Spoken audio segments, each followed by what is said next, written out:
Etched in stone.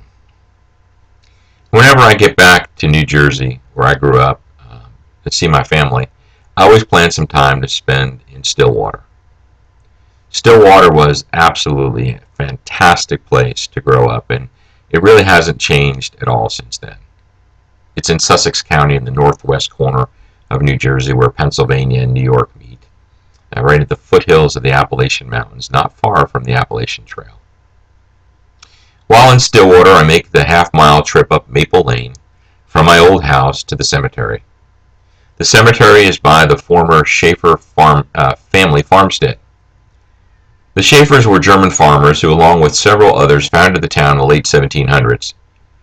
Their old farmhouse still stands, as do their limestone headstones in the German section of the cemetery just up from where my father Paul Sr.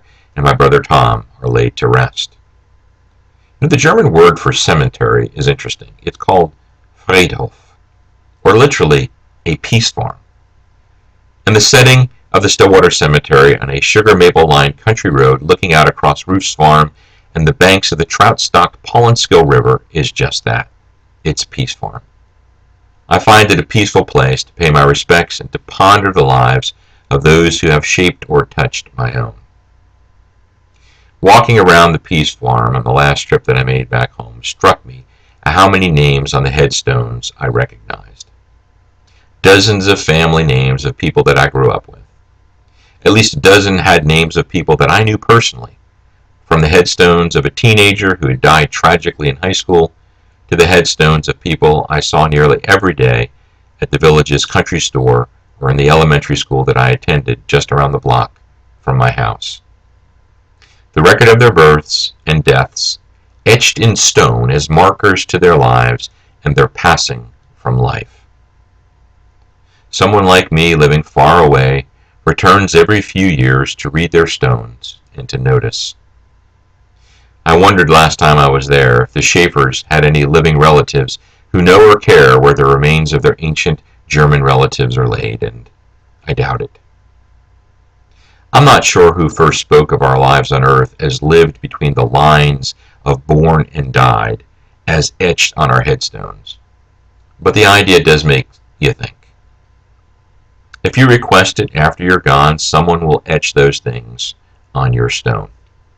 And your granite marker may stand for hundreds or maybe even thousands of years.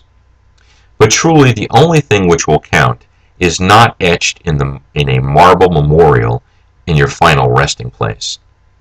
The thing which will follow you into eternity is what you did between the lines of born and died.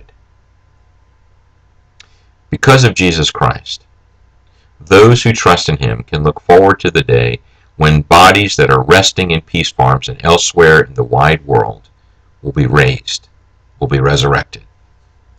Some will be raised to an eternal life, others to an eternal death. So long as you live and breathe, your future is not yet etched in stone. You still have time to make things right with God and to be at peace, to be at eternal peace. Etched in stone, from the heart.